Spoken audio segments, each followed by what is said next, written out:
keadaan bukitnya seperti ini. Setiap musim kemarau, kering kerontang. Setiap musim hujan, tampak eksotik. Tetapi di balik eksotika alam tersebut terdapat masalah dengan sering timbulnya banjir lumpur. Perbukitan di kawasan Bandung Utara ini berada di sebelah utara kota Bandung. Wilayah administrasinya termasuk Kabupaten Bandung. Luasnya mencapai puluhan ribu hektar. Selama puluhan tahun, para petani di sini hanya menanam sayuran. Sangat jarang yang tumpang sari apalagi menyertakan tanaman besar. Sebagian dari petani itu di tanah milik sendiri. Sebagian lagi sebagai penyewa karena tanahnya telah dimiliki orang kota. Ada juga sebagian tanah yang dimiliki orang kota tapi tidak tergarap. Nah teman-teman, pertanian yang hanya menanam sejenis tanaman disebut monokultur. Ia berbeda dengan pertanian polikultur. Dan pertanian jenis monokultur sayuran ini di mata petani sendiri sebenarnya sudah tidak menguntungkan lagi. Penyebab tidak menguntungkannya karena semakin besar modal tetapi pendapatannya sedikit. Tanah yang tidak subur membutuhkan pupuk kimia lebih banyak. Selain pupuk juga butuh biaya pestisida untuk menanggulangi hama. Ringkas kata, selain tidak menguntungkan secara ekonomi, pertanian seperti ini juga menimbulkan masalah lingkungan. Terbukti dengan seringnya banjir lumpur dari perbukitan ini mengalir ke kota Bandung. Puluhan tahun situasi seperti ini berjalan.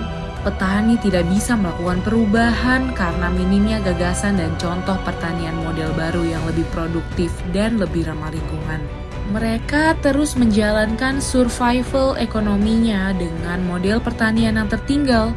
Akibat situasi ini, para petani hanya bisa menanam 2 kali tanam saja dalam 1 tahun. Pada musim kemarau, ladang-ladang ini sering terbiarkan.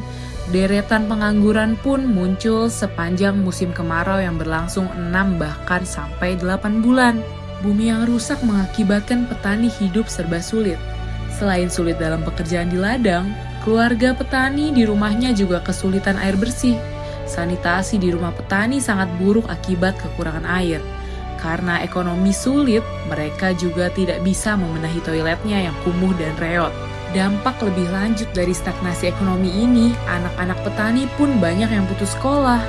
Alhasil, muncul kesimpulan bahwa kerusakan alam dan kemiskinan itu terjadi dalam satu paket.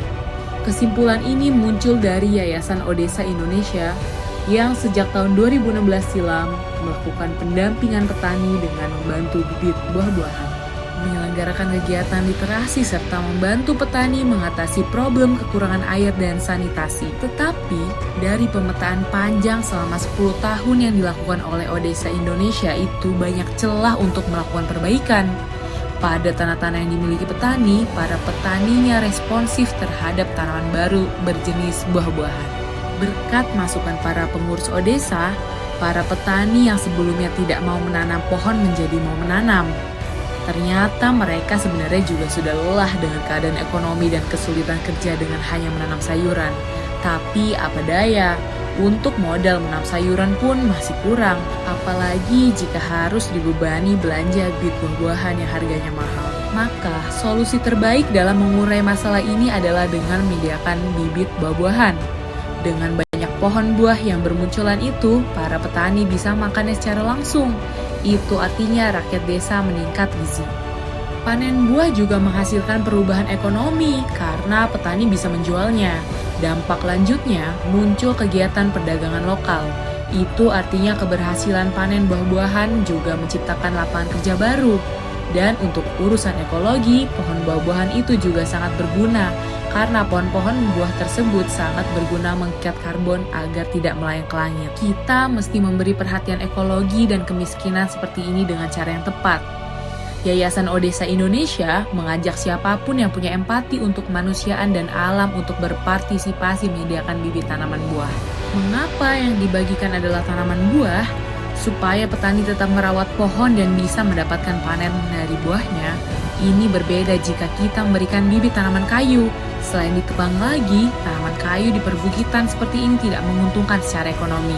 Nah, bibit buah seperti durian, mangga, sirsak, sukun, alpukat, nangka, dan lain sebagainya harus banyak diberikan kepada para petani. Bibit buah yang berkualitas juga penting diperhatikan. Jangan kita memberi petani bibit yang asal-asalan, seperti bibit yang berasal dari pembibitan sistem biji murni. Bibit berkualitas itu yang dikenal okulasi dengan sistem sambung pucuk yang menyertakan sambungannya berasal dari indukan yang sudah teruji, menghasilkan panen bagus. Ini penting supaya tanaman lebih cepat menghasilkan panen. Dari hasil kerja Odesa menyebarkan bibit untuk para petani di sana, sudah banyak petani yang merasakan manfaat ekonominya. Mereka juga mendapatkan gizi karena sering memakan hasil panen buahnya. Dan yang lebih penting lagi, muncul perbaikan ekologi karena banyaknya pohon yang telah membesar ini. Mari kita lanjutkan aksi baik seperti ini. Sekalipun sudah ditanam ratusan ribu pohon buah-buahan oleh para petani, tetapi masih belum cukup. Bandung Utara itu luasnya puluhan ribu hektar yang membutuhkan puluhan juta pohon. Mari berdonasi. Mari lakukan kebaikan secara tepat dan memberi dampak berkelanjutan.